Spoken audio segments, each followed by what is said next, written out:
Hello, everybody. Sorry, I'm getting this situated.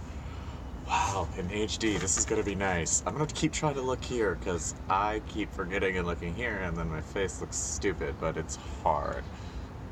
Is it here? Where is it? Oh my god, it's there. Okay, we're gonna look right at that. Okay. It's gonna be really hard. I like looking at myself. Anyway, today I haven't done one of these in a while, and I keep saying say that every single time I do one of these because it's been a while every single time I do one of these. But this is the Wilder States of America. It's unedited, it's unfiltered, it's just me talking and you getting to listen to it and deciding if you hate it or not.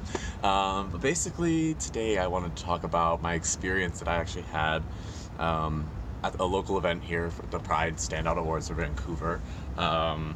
I got nominated for social activist for all the things that I do, including this and including the podcasts that I do, and just trying to be generally outspoken and generally a good person for people to turn to. And, you know, I have some tools that some people might judge a little bit, but I think that if it's not being clear and not being read correctly, then I'm clearly not doing my job selling it.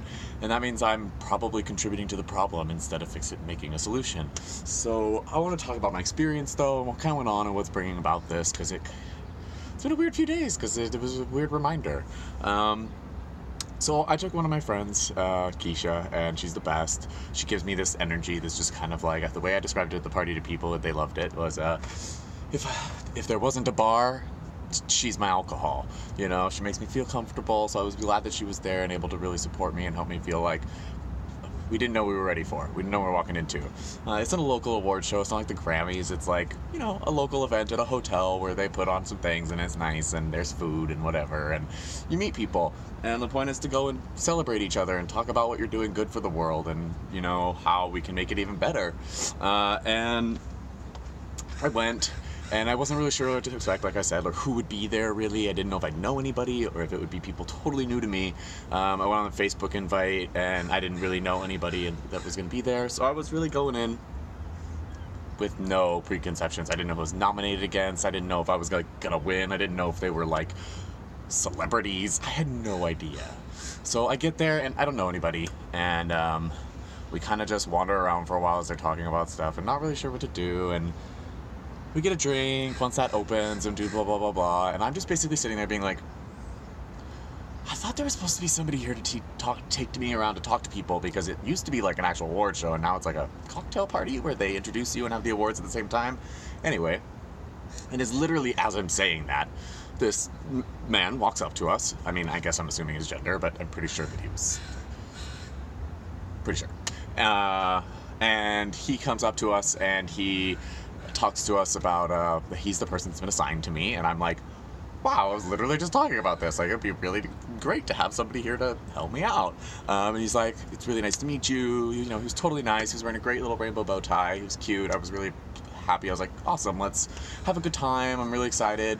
He probably took me around to a total of like 5 people, and the first few were okay, and we were doing all right, and I was a little nervous, but once I have somebody who breaks the ice for me, I can do this and just kind of be fun and be myself and do whatever I need to do. And so I was doing that, and, you know, I was totally la vie en rose, you know, everything's rose-colored glasses until you take them off. And so I was having a really good time, and I was meeting these people and kind of, I don't think, picking up on some subtleties of things, of what was going on. And it took a few more interactions, and then my friend Keisha disappeared, because one of the groups of people we met were some fun queer ladies, and she wanted to tell them about Wreck Beach, which is the nude beach, and it was great. And so I let her do her thing, and we went off to go talk to who was the only gay white male that I met from this man, from my host, I guess. And, you know, throughout the conversations, my host has been describing himself, and many, many times he's done some cool things. Really awesome things, like starting a consulate and helping refugees, and like he won the award previously to me, and I thought that was really cool. I was like, that's a good sign, like they trust somebody who's won with me, you know? That's awesome. And I kept saying those kinds of things. Every time he would talk about his accolades, I'd be like, why am I even nominated? Like, I'm a joke compared to that, you know? Like, I literally would say those words. Literally. Because it's not the same kind of activism, and I know that. And I said it repeatedly, and we got to this guy, and the moment my friend wasn't around, the whole tone changed. And I suddenly was the enemy. And I suddenly was the naked guy from Instagram. And there wasn't much more from that. And to be honest, I expect it from everywhere except that space. And yet, our community is just as trapped in narrow-mindedness, because and to be honest, I wasn't prepared. I wasn't ready for that. I was walking into a space where I thought this was going to be us respecting and celebrating what we all do differently. Like, I know that I am a white man, a gay, cis, white man who is the most privileged amongst all of our community. And on top of that, I had a loving queer family. I am one of the most privileged in our community, but I don't have money or things, or I haven't worked for the government and done all the stuff that he's done. So why is he threatened by me? And it kind of catapulted, and it didn't make sense to me, and I was overwhelmed because I wasn't ready for it. When I get ready for it, I do this, and I turn flip the switch, and my friend Keisha even saw it. Like, as soon as it was over, the flip switched, and I was in this ain't right mode, I was being stereotyped to every person that has ever been me. And you know what?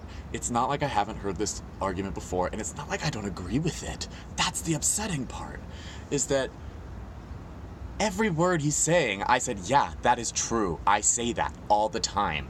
That's the irony of what I do and why I want to do this, so I can make it clear. If it's not clear, is that I'm using the tools of other people.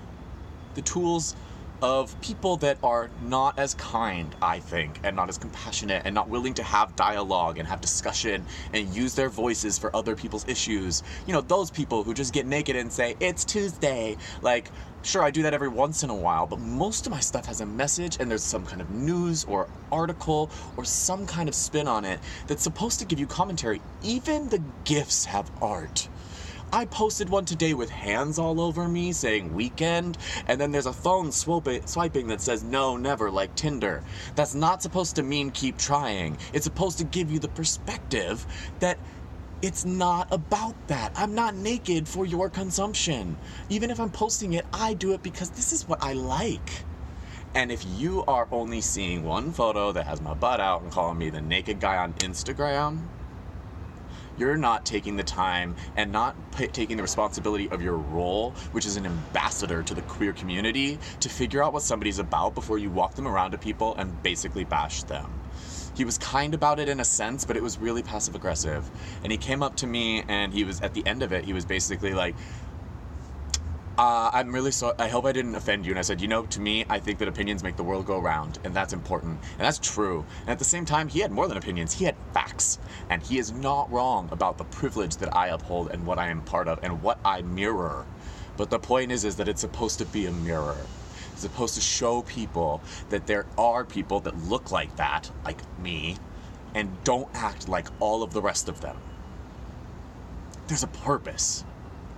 And I didn't get any of that. And when he was leaving, or when the party was basically over, but there were still a few things left, he could have introduced me to more people.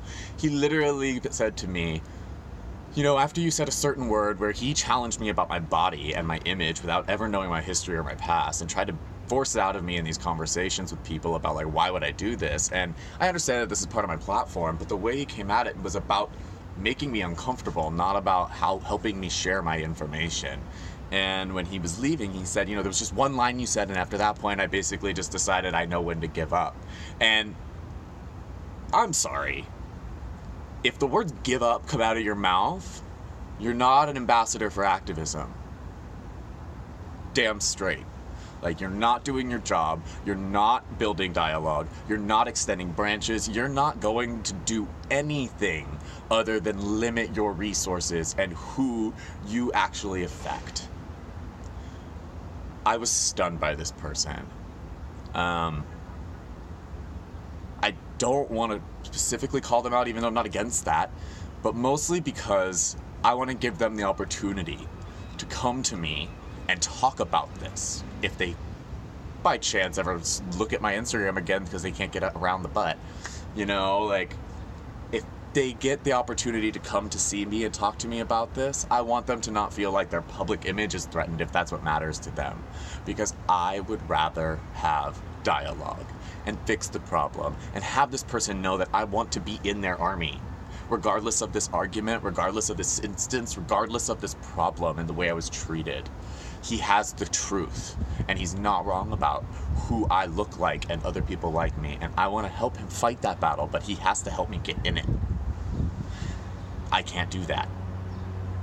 So this is an olive branch. I do want to say, though, before we kind of wrap this up, that there were a few things that were said that this person should not have said. And one of them that really struck me that I don't think he would have known, but that is shocking to me as somebody in our community, an award ceremony like this, recognizing people who are supposed to be doing good for the community and for people who have been oppressed or made fun of, or any of the things that our community is known for being looked down or hurt for, or anybody else. He made a very ableist comment to me, which was, I was in the middle of I was flustered because of the way he was challenging me, talking quickly, and I do that when I get nervous, and I own it. That's me. But he stopped me mid-sentence while I was answering something he asked me, and said, "I'm gonna stop your ADHD moment," and then proceeded to talk. I stopped listening at that point. My brother has ADHD. I don't even know if it's real. We medicated it. I don't know what it did. I don't know if it made our relationship better or worse. I don't know. But my brother and I had a really strange childhood. And I always consider the fact that medication or this condition or whatever played a role, whatever it was. So to use that against me when you don't know me, and to make that seem like it's like my energy is a problem, or what I'm giving all of my all in this moment to talk to these people and to really tell them what my message is, and you're taking every opportunity to slam it down and make it seem like a negative. That is not a leader. And I challenge you to be better. And I challenge the Standout Awards to pick better winners. Not to say that the people that won this year weren't great. I don't know any of them. But if anybody leads by this example, you have some serious reassessing to do. It's not a leader. That's not a kind person. And I don't care if I am a white cis male. You don't invite someone somewhere, honoring them, whatever it is, and then pair them with somebody who's specifically going to try to take them down. That's not okay. I kind of want to touch on the point a little bit. It's running a little bit long, but I want to touch on the point of the tools that I'm actually using, and make my art a little bit more clear if it hasn't been from what I was just saying. And I want to say it this way because there's a person who started at my work, and he's been really funny and really nice, and we just hit it off really quickly, and he's straight, so whatever, don't get that impression, it ain't happening. But he made some joke that was dumb, not gay knowledgeable, and I was just basically, we love you even if you are all the devil's adjectives. And to me, it just if you've talked to me on the internet, you know that I have these moments where I'm talking to you and then all of a sudden I'm like, oh my god, that's everything. That's the best thing in the world. I had one of those, and I realized, because it's what I've been trying to tell people, is that there's so many people out there using tools that they call bad. Nudity, sexuality, whatever, body image, white male privilege, whatever. It's not that the tool is bad, it's the person who's using it. I have privilege. I can't get rid of it. I am white. I can't get rid of it. You don't want me to get rid of it. You won't let me be any other race. If I try to put on anything else, that's bad, and I get it. But you can't not let me be me. And what I can do is use the privilege to help people and help you with what you're doing. Because this world is fucked up and they like white people who are pretty. It's just it. I'm gonna use it, and I'm gonna use it to help people. So do a little digging before you try to slam somebody. That's all I want to say. I use them devil's adjectives, but they're just adjectives, and they're only the devils when you're the devil.